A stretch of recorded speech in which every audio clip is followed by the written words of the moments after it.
अस्सलाम वालेकुम स्टूडेंट्स। मैं उम्मीद करती हूँ आप सब लोग खैरियत से होंगे और अपने फाइनल एग्जाम की प्रिपरेशन कर रहे होंगे। आज का हमारा टॉपिक है टॉर्ट लॉ में लाइबिलिटी के बारे में। लाइबिलिटी का बड़ा अहम रोल है हमारे टॉर्ट लॉ में और पाकिस्तान में भी। First of all we see the introduction में सबसे पहले टॉर्ट को दोबारा डिफाइन करते हैं। A tort is a legal term describing a violation where one person causes damage, injury, or harm to another person. You need to notice here there are three categories. एक damage होता है, एक injury होती है, तीसरा harm होता है। मतलब कोई भी legal term, tort is a legal term जो डिस्क्राइब करती है वायलेशन किसी दूसरे पर्सन के राइट की, जहाँ पे उसे डैमेज होगा, इंजरी होगी या हार्म होगा। Next is the party that commits tort is called tortfeasor. We are clear about it so far. A tortfeasor incurs tort liability, meaning that they will have to reimburse the victim for the harm that they caused them. First of all, we need to know the meaning of liability. Liability is synonym with responsibility. कोई भी law, किसी भी law में हमें liability prove करनी होती है, responsibility prove करनी होती है कि there was a responsibility of a person, that person violated that responsibility, and then there can be a claim for other person जिसके लिए responsibility या जिसका right था वो हम डिफाइन कर चुके हैं कि एक की रिस्पॉन्सिबिलिटी या ड्यूटी होती है और दूसरे का राइट होता है। तो इन दोनों, अगर किसी का राइट वायलेट हुआ तो वो किसी ने अपनी रिस्पॉन्सिबिलिटी पूरी नहीं की। And in the case of tort we can say कि उसकी लाइबिलिटी बनती थी, उसकी रिस्पॉन्सिबिलिटी बनती थी। तो जहाँ भी लाइबिलिटी हम साबित कर देंगे और हार्म भी साबित कर देंगे, वहाँ पे आपका क्लेम बनता है। This is a very simple yet very comprehensive diagram जहाँ पे टॉर्ट लाइबिलिटी एक्सप्लेन हुई है। फर्स्ट ऑफ ऑल फॉल्ट के, फॉल्ट की कैटेगरी है जहाँ पे किसी की गलती होती है, उसमें स्ट्रिक्ट लाइबिलिटी आ जाती है, ग्रॉस नेग्लिजेंस आ जाती है, इंटेंशनल आ जाती है। सेकंड कैटेगरी है टाइप ऑफ इंजरी, कि जहाँ पे वाकई इंजरी हुई है, नुकसान हुआ है, और उसमें injury to the person and injury to the property, या harm to the person and harm to the property. ये दोनों चीज़ें भी हम पढ़ चुके हैं अभी तक। तीसरी जो इसकी कैटेगरी है वो टाइप्स ऑफ डैमेजेस है। डैमेजेस के टॉपिक भी हम काफ़ी डिटेल में पढ़ चुके हैं कि कॉम्पनसेटरी हैं, प्यूनिटिव हैं।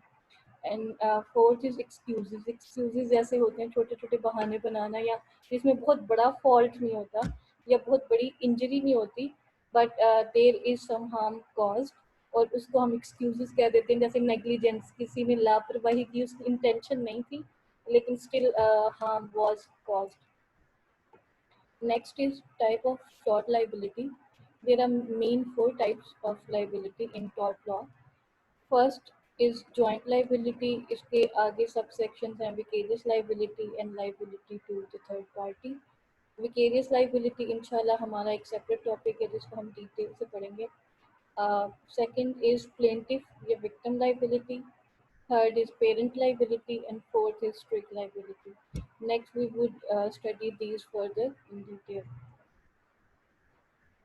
Joint liability, as it appears with the name or definition, joint यहाँ पे दो या दो से ज़्यादा लोगों की बाहमी रिस्पॉन्सिबिलिटी या लाइबिलिटी बनती है, इसको जॉइंट लाइबिलिटी कहते हैं। मतलब इसमें एक इंडिविजुअल इन्वॉल्व नहीं होता, more than one individual is involve in the liability for one reason और the other, where several tortfeasors are held liable for a tort against one party is called joint liability. मतलब एक ही party या एक ही tort जो damage हुआ है, एक ही damage में मोर देन वन पर्सन या more than one tortfeasors are involve, that is called joint liability. The tortfeasors are known as joint liable for the harm, jointly liable या joint liable. How much each tortfeasor may need to pay depends on their individual degree of liability as well as the rules for the particular jurisdiction. Again, जैसे हम पहले भी पढ़ चुके हैं कि tort में जज की डिस्क्रिप्शन बहुत ज़्यादा मैटर करती है। मतलब जज की सवाबदीद जो होती है किसी भी मैटर को जज करने में या उसको इवेलुएट करने में। अगेन जॉइंट लाइबिलिटी में भी जज ये देखेगा कि दो पार्टीज अगर इन्वॉल्व हैं या दो से ज़्यादा हैं तो दोनों पार्टीज का कितना कितना रोल है, और उस रोल के मुताबिक जो भी हार्म हुआ होगा, जो डैमेज हुआ होगा, दोनों की लाइबिलिटी की कॉम्पनसेशन उतनी ही बनेगी। और वो वेरी करता है case to case and then jurisdiction का भी मैटर करता है। जॉइंट लाइबिलिटी की आगे भी दो टाइप्स हैं, vicarious liability. Vicarious liability, as I have mentioned, इंशाल्लाह we will be studying separately in a separate lecture in detail. Liability to the third party. The liability to the third party is कि जहाँ पे दो लोग, एक तो है ए और बी पार्टी है, जिसमें एक प्लेंटिफ है और दूसरा टॉर्टफीजर है, तो एक थर्ड पार्टी भी इन्वॉल्व हो सकती है। जैसे ए ने अपना कोरियर भेजा बी को सी के थ्रू, अब ए और बी तो इन्वॉल्व है, तो इसमें अगर कोई लाइबिलिटी या डैमेज होता है तो सी भी इन्वॉल्व हो जाएगा, बी भी इन्वॉल्व हो जाएगा जो कैरियर वो लेके जा रहा था। नेक्स्ट इज प्लेंटिफ या victim liability. As the name tells के कुछ केसेस में विक्टिम या प्लेंटिफ की अपनी भी लाइबिलिटी शामिल होती है हार्म करने में या डैमेज को कॉज करने में। तो केस के दौरान, टॉर्ट के डिसीजन के दौरान वो भी देखा जाएगा कि अगर बी ने ए को हार्म किया तो ए खुद भी कितना रिस्पॉन्सिबल है उसके लिए, उसकी अपनी भी कितनी लाइबिलिटी है, क्योंकि no matter what each person is liable to protect one self.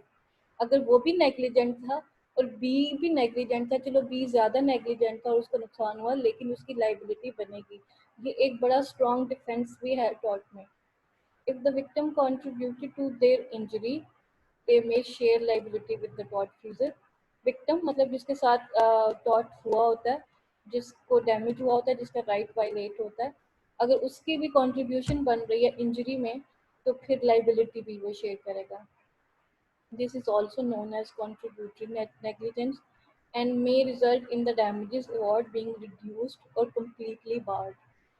इस सूरत में अगर प्लेंटिफ की लाइबिलिटी भी शामिल हो जाए या प्रूव हो जाए, तो जो डैमेजेस होते हैं वो बहुत कम हो जाते हैं या बिल्कुल ख़त्म हो जाते हैं।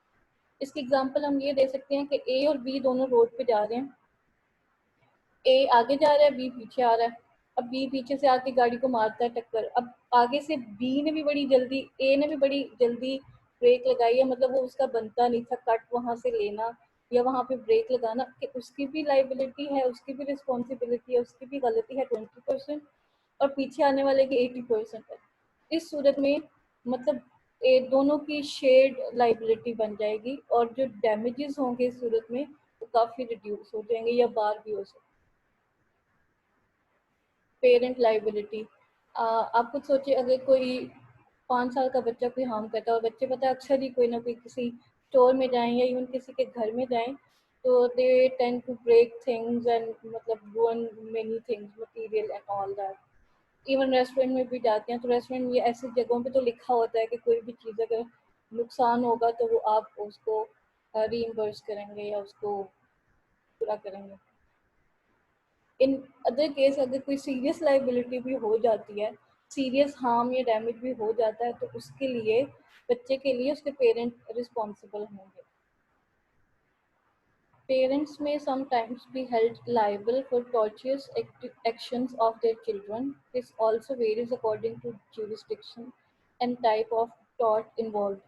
जैसा कि पाकिस्तान में टॉर्ट इतना अभी फेमस नहीं है, इतना बहुत ज़्यादा लोग इस पे जाते नहीं हैं, पाकिस्तान में इसके एग्जांपल्स बहुत कम या ना होने के बराबर होंगे।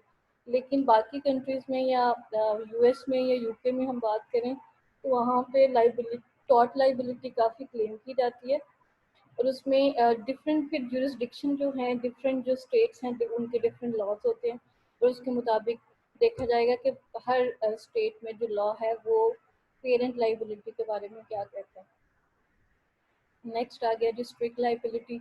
स्ट्रिक्ट लाइबिलिटी हम प्री मिड टर्म सिलेबस में हम पढ़ चुके हैं काफ़ी डिटेल से। Strict liability means that tortfeasor may be held liable for a violation even if they did not intend to violate a statute. Strict liability में मतलब अगर आपकी इंटेंशन नहीं भी है तो फिर भी आप उसमें इन्वॉल्व होगे, आपकी लाइबिलिटी बनेगी। इसमें ये केसेस आ सकते हैं जैसे नेग्लिजेंस का या एम्प्लॉयर या एम्प्लॉय का। एम्प्लॉयर ने इंटेंशन नहीं किया था एम्प्लॉय को कोई हार्म करना, लेकिन उसकी पॉलिसी से अल्टीमेटली एम्प्लॉय हार्म हुआ है, तो वो एम्प्लॉयर की स्ट्रिक्ट लाइबिलिटी है, मतलब उसको वो इवेट नहीं कर सकता। तो इस तरह से हम इसको कह सकते हैं strict liability. Thank you so much for mutual learning.